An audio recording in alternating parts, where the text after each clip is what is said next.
नमस्कार दोस्तों, आप सुन रहे हैं AKS रेडियो 90.4 FM और मैं हूं आपकी अपनी आरजे सोनम। आज का हमारा खास विषय है लॉ के क्षेत्र में करियर और उनके अनगिनत मौके। अगर आप या आपके आसपास कोई लॉ पढ़ने की सोच रहा है या फिर ये जानना चाहता है कि वकालत सिर्फ कोर्ट तक सीमित है या फिर इससे कहीं ज्यादा, तो आज का ये कार्यक्रम आपके लिए बेहद खास होने वाला है। इसी पर आज बातचीत करेंगे। मेरे साथ मेरी मेहमान डॉक्टर विधि संभरकर जी मौजूद हैं, जो कि AKS यूनिवर्सिटी के लॉ डिपार्टमेंट में विभागाध्यक्ष हैं। उनका स्वागत करते हैं। डॉक्टर विधि जी, आपका बहुत बहुत स्वागत है हमारे खास कार्यक्रम में। धन्यवाद सोनम जी। चलिए सवाल जवाब का सिलसिला शुरू करते हैं। पहला सवाल ले लेते हैं, लॉ करने के लिए कितने तरह के कोर्सेज होते हैं?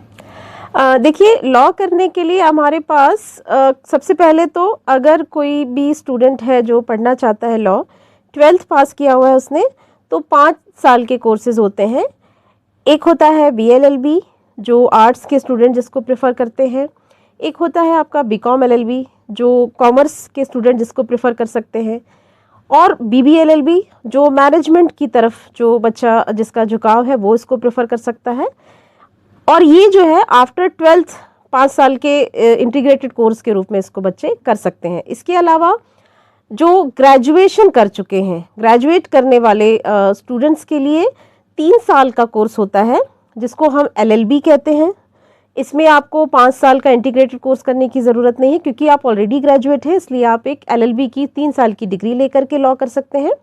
इसके बाद अगर आप मास्टर्स करना चाहते हैं तो उसके लिए LLM देन PhD, इस तरीके से आप लॉ में अपनी महारत हासिल कर सकते हैं। ठीक है, इस कोर्स के बाद सिर्फ कोर्ट में बैठने के अलावा और कौन कौन से रास्ते खुलते हैं? देखिए, लॉ की डिग्री जो होती है वो एक मल्टी डिसिप्लिनरी डिग्री उसको हम कह सकते हैं, वर्सेटाइल तरह की डिग्री होती है। कोर्ट में बैठना तो एक हमारा जनरल जो हम जानते हैं कि कोर्ट आपका कोई लॉ कर रहा है तो आप कोर्ट में जाओगे, एडवोकेट बनोगे।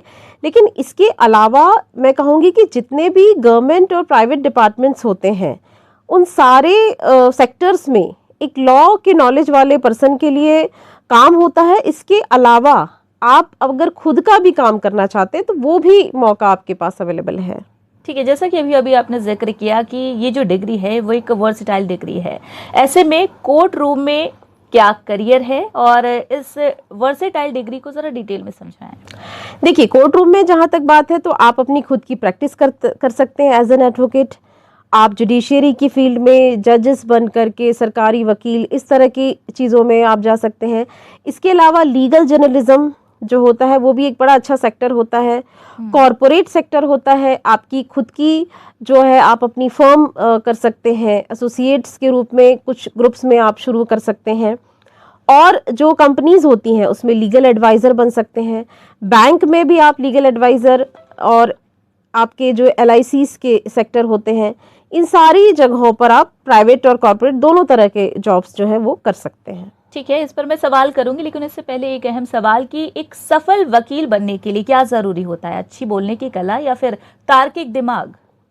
देखिए, अच्छी बोलने की कला से यहाँ पर मतलब, क्योंकि देखिए अच्छा बोलना एक अलग बात है।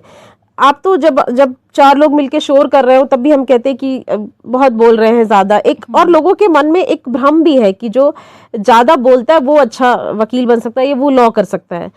बोलना एक लॉजिक के साथ बोलना, तार्किक दिमाग जो आपने कहा, वो ज़्यादा ज़रूरी है। क्योंकि आपको अगर आप कोर्ट रूम में आप बोल रहे हैं, बात कर रहे हैं, तो आपको अपने तर्कों से, अपने लीगल नॉलेज से, जो वहाँ पर बैठे हुए हैं माननीय न्यायाधीश, उनको कन्विंस करना है कि वो आपकी बात समझे। अपने क्लाइंट को आपको डिफेम करना है, डिफेंस उसका लेना है।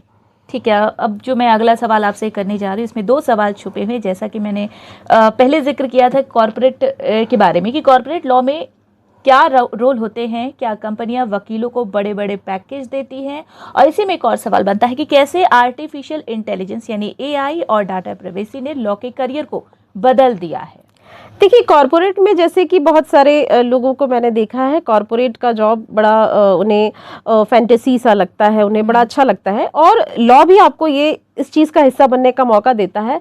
कंपनी सेक्रेटरी बन के, किसी लॉ फर्म में एडवाइज़र बन के, किसी कॉरपोरेट या किसी बड़ी कंपनी का लीगल एडवाइजर बनके उनके, क्योंकि क्या होता है बहुत सारी कंपनीज होती हैं, उन्हें अपने बहुत सारी डीलिंग्स करनी होती है, कॉन्ट्रैक्ट्स करने होते हैं, तो उसके लिए आपको एक लीगल नॉलेज वाले पर्सन की ज़रूरत होती है। तो ये भी जो किसी इस तरह के काम में नहीं जाना चाहता, कॉरपोरेट में जाना चाहता है, उसके लिए एक बहुत अच्छा एक अवसर है। और जहां तक पैकेज की बात है तो कॉरपोरेट सेक्टर का पैकेज से हम सभी परिचित ही हैं, तो उसमें मुझे नहीं लगता मुझे कुछ कहने की ज़रूरत है। ठीक है, सोशल जस्टिस लॉ कैसे एक सुखद करियर बन सकता है? देखिए, ये एक बहुत अच्छी बात आपने कही। मैं आपसे कहना चाहूँगी कि लॉ एक ऐसी, एक जैसे होता है ना कि आपने कुछ पढ़ा है तो आपको लगता है कि मुझे सोशल सर्विस कैसे मैं कर सकता हूँ। लॉ ऐसी चीज़ है कि जिसको पढ़ने के बाद आप सोशल सर्विस भी कर सकते हो और अपना काम भी कर सकते हो। सोशल जस्टिस, बहुत सारे कमीशंस होते हैं, बहुत सारा सोशल वर्क का ऐसा काम होता है, बहुत सारे एनजीओज होते हैं जिनके साथ जुड़कर आप काम कर सकते हो। तो आप अपनी अर्निंग के साथ साथ, मतलब लॉ एक ऐसी चीज़ है जो आपको अपने ग्रोथ के साथ साथ समाज की सेवा का भी मौका देती है। ठीक है, लॉ की दुनिया में बर्नआउट एक बड़ी चुनौती है, कैसे छात्र इससे बच सकते हैं? देखिए, बर्नआउट तो मैं उसको नहीं कहूँगी, क्योंकि क्या होता है ना, अक्सर आपने देखा होगा कि डेली रूटीन लाइफ से हर इंसान जो है वो थोड़ा सा टाइप्ड हो जाता है, थक जाता है। लेकिन लॉ एक ऐसा करियर है, आप किसी फील्ड में जाइए, आपको हर दिन नया चैलेंज मिलेगा, नई कोई चीज़ मिलेगी, तो आपकी लाइफ जो है बहुत मतलब कि फैसिनेटिंग बनी रहती है। आपको वही रूटीन वर्क नहीं करना है, हर दिन नए केस से डील करना है, हर दिन नई चीज़, नया कानून, इसके साथ आपको, तो वो बर्नआउट नहीं है, वो आपका ग्रोथ है, वो आपका डेवलपमेंट है जो हो रहा है। ठीक है, अगला सवाल आपसे जुड़ा हुआ है कि लॉ के बाद आपने अपना करियर कैसे बनाया? देखिए, जैसे मैं अगर अपनी बात करूं तो एज माय नेम इज़ विधि, तो that is also a coincidence. और लॉ मुझे शुरू से ही, मुझे बड़ा उसमें शौक था कि मैं इसको पढूं, मुझे बड़ा पसंद था।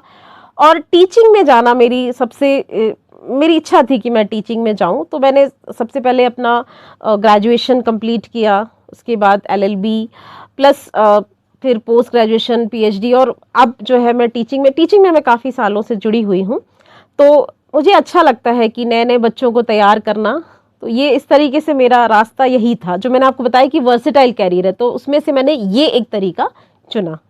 ठीक है, कॉलेज के दौरान कौन कौन से स्किल लॉ स्टूडेंट्स को फ्यूचर रेडी बनाती हैं? देखिए, कॉलेज के दौरान जो बच्चा लॉ कर रहा है उसके लिए मैं कहूँगी कि आपको स्टडी की आदत डालनी चाहिए, आपको रीडिंग, आपको राइटिंग, ये सब चीज़ों में आपको बिल्कुल ध्यान देना चाहिए। और साथ में इंटर्नशिप्स जो होती हैं, जो अलग अलग डिस्ट्रिक्ट कोर्ट्स में इंटर्नशिप्स होती है, हाई कोर्ट में अलग अलग फर्म्स इंटर्नशिप कराती हैं, उसको ज़रूर ज्वाइन करना चाहिए, ताकि आप फ्यूचर के लिए आप एक अच्छा अपना प्रोफाइल मेंटेन कर सकें। ठीक है, अब आखिरी सवाल, अगर कोई लॉ पढ़ना चाहे तो आप उन्हें क्या सलाह देंगी? देखिए, जो भी लॉ पढ़ना चाहते हैं उनको सबसे पहले तो मैं कहूँगी कि जो आजकल हमारे सामने किसी भी चीज़ को लेकर एक तस्वीर बनी होती है सोशल मीडिया के थ्रू, कि आपने बढ़िया सा एक मतलब फैंटेसाइज कर लिया कि हाँ कोट पहन के गाड़ी से उतर रहे हैं, वो उस चीज़ को देख कर मत आइए। ये एक बड़ा नोबल प्रोफेशन है, शुरू से ही बड़ा नोबल प्रोफेशन माना जाता है। मैं आपसे कहना चाहूँगी कि आपने जितने भी पुराने कहना चाहिए नॉवेल्स पढ़े होंगे, राइटर्स के वर्क, किसी भी पर्सन को अगर अच्छा, नोबेल और रिच दिखाया जाता था तो उसको एडवोकेट ही दिखाया जाता था। तो ये जो है ना, तो आप ये सोचिए कि आप अपना ग्रोथ के साथ साथ आप समाज को भी आगे ले जा सकते हैं, आप, यही आपकी समाज सेवा है, ये सोचकर काम आइए। और लॉ जो है वो आपके सिस्टम का हिस्सा है, आपकी व्यवस्था का भाग है, और उस व्यवस्था का हिस्सा बनकर आप बिल्कुल एक अच्छा सिटीजन, एक अच्छा नागरिक बनेंगे, और इससे बड़ी देश सेवा नहीं हो पाएगी, नहीं हो सकती। चलिए, बहुत बहुत शुक्रिया मैम, आप यहाँ पर आई और इतनी महत्वपूर्ण जानकारी साझा की, बहुत बहुत शुक्रिया। Thank you. तो दोस्तों, उम्मीद है कि आज का ये कार्यक्रम आपको लॉ के क्षेत्र को बेहतर तरीके से समझने में मददगार रहा होगा। अगर आप भी इस क्षेत्र में अपना करियर बनाना चाहते हैं तो सही जानकारी, मेहनत और आत्मविश्वास के साथ आगे बढ़िए, सफलता जरूर मिलेगी। तो फिलहाल आज खास कार्यक्रम में मेरे साथ इतना ही, फिर मिलूंगी नए विषय के साथ, तब तक के लिए नमस्कार।